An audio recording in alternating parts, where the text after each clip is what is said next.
like a mind reader because you love to do that. You love to, there are a lot of escalation that is happening, escalate arguments, what do you, provoke, provocation.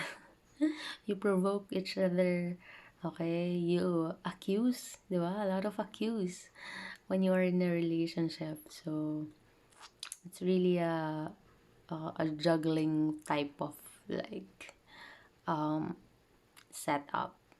Okay, so it's tiring. Okay, so stay single. Stay single. So they can learn what the thoughts and okay na. So this in itself is a never-ending process, a lifetime's task. After one begins to really know another person, then many joint adventures become possible. Okay, so traveling together, reading the same books, raising children, making and realizing plans all become more enjoyable and more meaningful. The specific details are unimportant. Each person must find out which ones are relevant to his or her own situation. What is important is the general principle that sexuality, like any other aspect of life, can be made enjoyable if you are real nabubulol na ako, guys. So, can be made enjoyable if we are willing to take control of it and cultivate it in the direction of greater complexity. So, ayan, guys, nakakapagod magbasa, no? Lalo na kung kayo magbabasa. Now, the only good thing that you're doing is listening to my radio station. Yes, FM. I'm just kidding. Feel ko, I think if I become a DJ, I'll be a very good one. Okay? So, you know, malay mo, di ba? So, just watch my channel, guys. Subscribe, give me a notification. But, it's not yet polished. Kaya help me na muna for this moment that I am doing like, this is not easy. Okay. So, we have a subtopic here. Ang dami ko segue, no? Ganun talaga, guys. Ganun talaga. Huwag na kayong ano-ano. We have a subtopic here, the ultimate control, yoga, and martial arts. Okay? So, when it comes to learning to control the body and its experience, we are, as children compared to the great Eastern civilizations, in many respects that the West has accomplished in terms of harnessing material energy is matched by what India and the Far East have achieved in terms of direct control of consciousness. Okay? So that neither of these approaches is by itself an ideal program for the conduct of life is shown by the fact that the Indian fascination with advanced techniques for self-control at the expense of learning to cope with the material challenges of the physical environment has conspired to let impotence and apathy spread over a great proportion of the population, defeated by scarcity of resources and by overcrowding, the Western mastery over material energy. On the other hand, runs the risk of turning everything it touches into a resource to be consumed as rapidly as possible, thus exhausting the environment. When I'm reading, guys, you focus on what I'm reading for you, not on my face. Joke lang. Joke lang, inaantok na kasi ako. So, maaga pa ako later. So, a healthy balance between the perfect society would be able to strike a healthy balance between the spiritual and the material world, but short of aiming for perfection, we can look toward Eastern religions for guidance in how to achieve control over consciousness. So, of the great Eastern methods of training the body, one of the oldest and most diffuse is the set of practices known as Hatha. Oh, there's a moth. Hatha Yoga. Okay, so we're done now. Wait lang, ang kulit naman itong moth na to. This professionalism, while developing the potential complexity of sex to great heights, did little to improve directly the quality of experience for most people. Historically, romance seems to have been restricted to youthful and to those who had the time and the money to indulge in it. Okay, so the vast majority in any culture appear to have had a very humdrum sex life. Decent people the world over do not spend too much energy on the task of sexual reproduction or on the practices that have been built on it. Romance resembles sports in this respect as well. Instead of doing it personally, most people are content to hear about it or watch a few experts perform it. A third dimension of sexuality begins to emerge when, in addition to physical pleasure and the enjoyment of romantic relationships, um, the lover feels genuine care for his partner. Then there are there are then new challenges one discovers to enjoy the partner as a unique person to understand her and to help her fulfill her goals. So with the emergence of these third dimension, sexuality becomes a very complex process, one that can go on providing flow experiences all through life. Okay, let us breathe in the name of our nature. I'm sorry if you live in an urban place. Diba? That's your life decision. You live there. Just kidding, guys. Of course, it's up to you. It's your life. Okay? Diba? So, if you wanted to be in there since, um, I will not have comment. Let's continue. So, at first, it is very easy to obtain pleasure from sex and even to enjoy it. Okay? So, any fool can fall in love when young.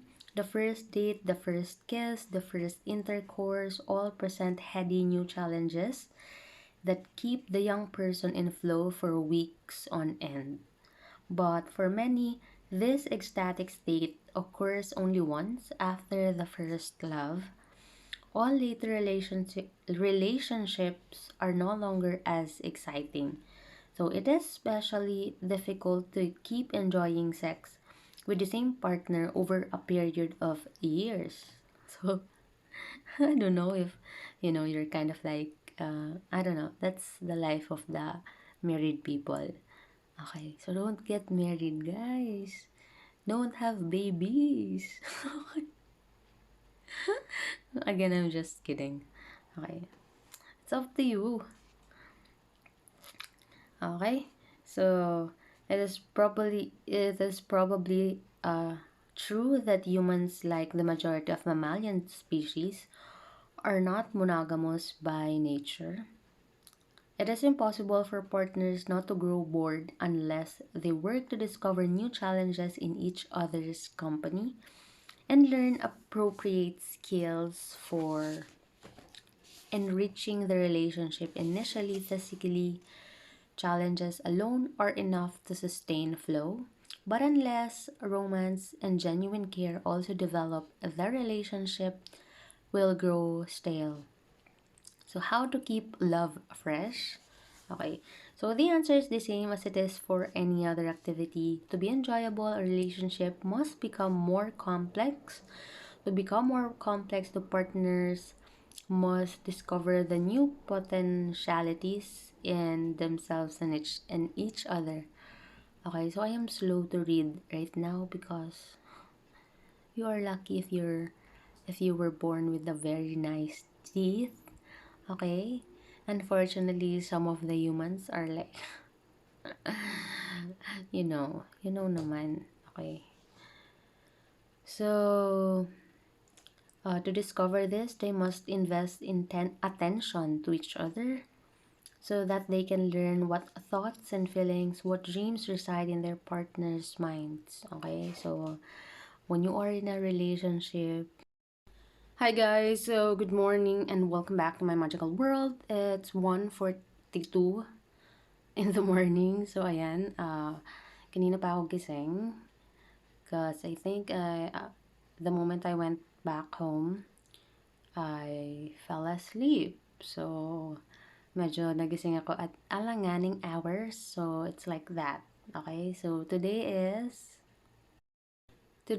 June 27. And it's Tuesday. Sama ba? Wait lang ga. Wait lang. Oh, it's correct. Okay. So it's Tuesday today. So happy Tuesday, everyone. Ano, huwag na kayong malungkot. Dito na ako. Okay, stop sulking. And just relax, guys. For once, guys, in your life. Okay? Let's relax. Joke lang, me too. I think, you know, um, the last 6 months, like when I think about it, it's super chaotic. Chaotic in a good way. Because I'm a mutable sign, so I'm Sagittarius, as you know. So, um, even though there are a lot of changes like happening every day, I kind of like we are adaptable individuals, so it doesn't really bother us. Unlike maybe the fixed signs. So just so you know, guys. So if you do not know what I'm saying, okay, so just close your eyes and listen na lang. Okay, so we're on to page 102 and 103. I'm looking forward for something like for the upcoming days. Kind of waiting for some news. Okay. I'm pretty sure it's a good news. I've been waiting for so long and now it's here. So, I don't know, guys. I'm just really happy lately because finally I am now in control. Diba? It's really hard when sometimes you are like out of control. Like I don't have like control over a lot of stuff, but I think I am now uh have control on a certain aspect of my life that I prioritize. Okay? So, ganun lang guys. Simple lang. Basta huwag nyo na isipin yun. Ako lang to. Sa ano ko lang to. Perspective. Nakakaano guys. As you see, I am so awake at this hour. This is like the devil's hour. No, I'm just kidding. So, this is like magical hours at night. Wag lang mag 3 a.m. Ano ba yan guys? Okay, magbabasa na tayo. Listen up. Okay, so, bago ang lahat, mag-subscribe muna kayo. Panayin yung arte. Sige na guys. Hi YouTube. So, let's continue. Serious na serious. So, romance, the rituals of wooing, first developed in the Romance region of southern France.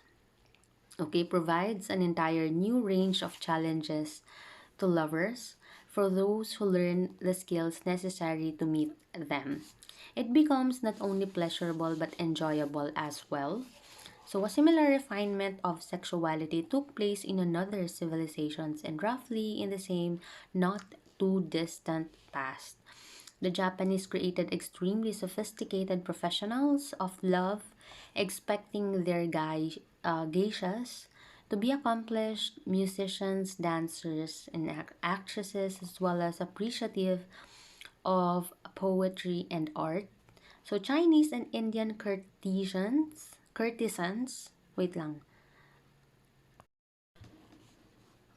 courtesans and Turkish odalik were equally skillful.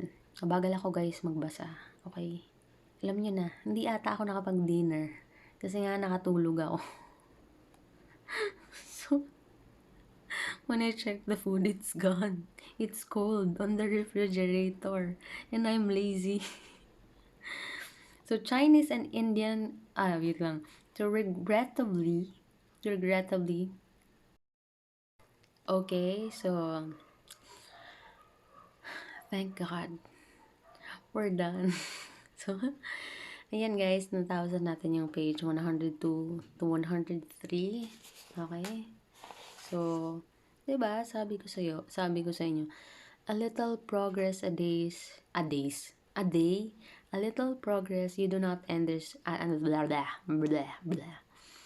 You do not underestimate small progress every day. As long as you're making like an effort, ganun, um, you're helping something, you are making someone's day amazing, 'di ba? So, what do you call this?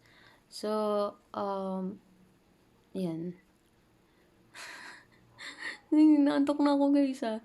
Sige na guys ah. Sige, bukas na lang ulit tayo mag ano. Chikahan. Kasi inaantok na. Ah. Thank you guys for listening and thank you for helping me make this world a better place for all of us and for the future generation. My advice to you today is give someone money. Okay? That could be your friend, your family, whatever guys, stranger. Okay? Give something to them. Money ah, money. Kahit a little bit. It's okay. Whichever amount. How much ever amount. Sige na, ganun lang talaga guys tayo dito. We help each other. Okay, so, see you again tomorrow. Nantok na ako.